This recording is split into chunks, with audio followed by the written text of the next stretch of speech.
A letter to God class 10 की English की एक प्रसिद्ध और भावनात्मक कहानी है जिसे प्रसिद्ध मैक्सिकन लेखक ग्रेगोरियो लोपेज वाई फुएंटेस ने लिखा है। ये कहानी एक साधारण किसान लेंचो की अटूट आस्था और सरल स्वभाव को दर्शाती है।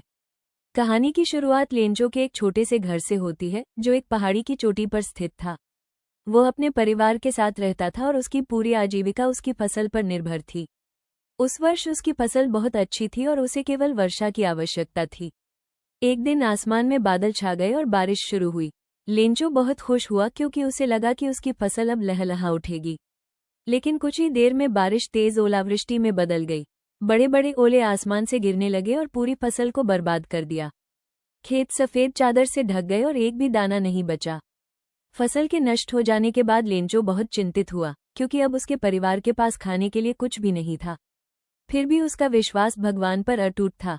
उसे पूरा भरोसा था कि भगवान उसकी मदद अवश्य करेंगे। उसने भगवान को एक पत्र लिखा और उसमें 100 पेसों की मांग की ताकि वो दोबारा बीज खरीद सके और अपने परिवार की जरूरतें पूरी कर सके। उसने वो पत्र डाकघर में डाल दिया।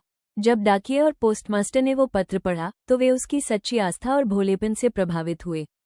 पोस्टमास्टर ने उसकी आस्था बनाए रखने के लिए अपने साथियों से पैसे इकट्ठा किए। वे केवल 70 पेसो ही जुटा सके और वो राशि लेंचो को भेज दी।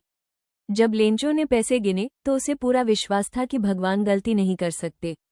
इसलिए उसने सोचा कि डाकघर के कर्मचारियों ने बाकी पैसे चुरा लिए होंगे।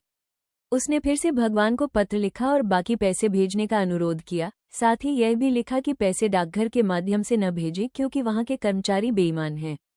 इस प्रकार यह कहानी आस्था, ईमानदारी और मानवीय संवेदना का सुंदर चित्रण करती है। ये हमें सिखाती है कि सच्चा विश्वास बहुत शक्तिशाली होता है, लेकिन कभी कभी अत्यधिक विश्वास व्यक्ति को वास्तविकता से दूर भी कर सकता है। Please like and subscribe.